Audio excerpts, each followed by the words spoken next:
one parenting truth that I think we all ought to know and probably have a placard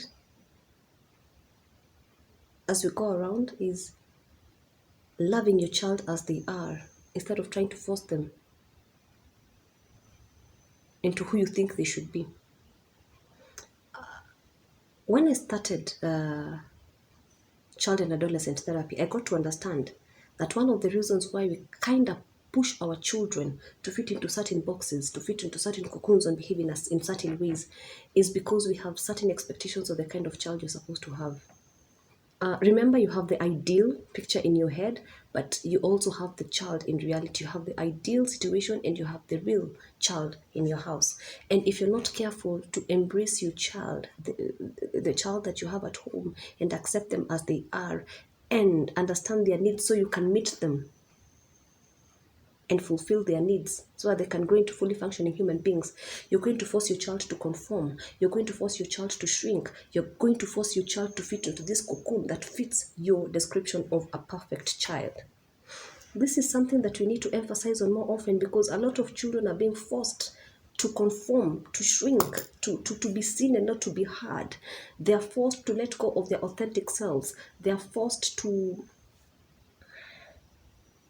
kind of limit their growth, limit their the way a flower blossoms, limit their blossom mode because they want love and validation from their caregivers. Because a child, if a child realizes that if they are jumpy and they are loud, then you keep reprimanding them and telling them to be hush, then they will hush their bubbly personality, they will hush their loud personality because they want you to love them.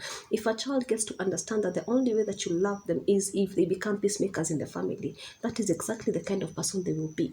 If your child understands that you will only love and affirm them if they put other people ahead of them, like they act as caregivers and they are always there for people and they are always the SOS, they will automatically accommodate this narrative and they will want to do everything within their power to put their needs on hold so that they can take care of other people around them. Understand your child. Learn your child, embrace your child as they are. Do not force them to conform. Do not force them to fit into this bracket. Do not force them to fit into this cocoon that suits you because for you, a child is supposed to be this and this and this, Just allow them to be. Just allow them to blossom. Just allow them to grow. The same way, if you found a rose flower growing, you'd not want to